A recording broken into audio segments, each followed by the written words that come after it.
आखिर कौन था वो शख्स जिसने पहली बार असम में टी कल्टीवेशन जर्नी की स्टार्ट की थी और असम को एक नई identity, the land of tea garden, दिलाई थी। आज असम में छोटे बड़े more than thousands tea gardens मौजूद है जो लगभग 3,12,000 हेक्टेयर जमीन में फैला हुआ है। तो इस जर्नी की शुरुआत होती है साल 1823 में, जब असम में पहली बार टी लीव्स की डिस्कवरी किया गया था।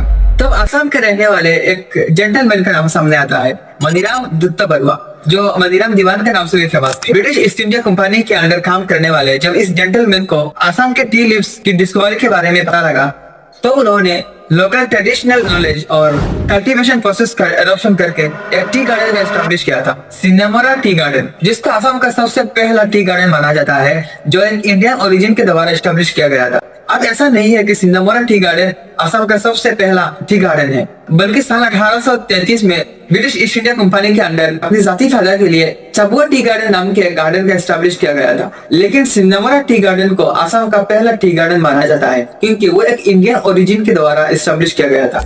Apart from the tea cultivation, Maniram Dewan एक ऑलराउंडर एंटरप्रेन्योर थे। उन्होंने काफी सारे अलग अलग सेक्टर्स में काम किया था, जैसे कि iron smelting, gold procurement, salt production, coal supply, bricks making, cutlery, handloom industry, elephant trade, boat making, ivory craftsmanship और भी बहुत कुछ। उसके अलावा उन्होंने काफी सारे मार्केट्स को भी स्टैब्लिश किया था, जैसे कि गोराहाट, नागाहाट, बोरहाट, सिस्सीहाट, दरंगिया हाट। हिस्ट्री बुक्स में उनके बायोग्राफी को शॉर्ट्स करके किसी एक कोने में रख दिया जाता है, लेकिन वो एक अलग ही लेवल का बंदा था। तो मनीराम दीवान के बायोग्राफी के बारे में और उनके हिस्ट्री के बारे में सबको पढ़ना चाहिए, क्योंकि वो सिर्फ एक इकोनॉमिक्स रिफॉर्मर नहीं थे, वो एक पॉलिटिकल रिवोल्यूशनरी भी थे।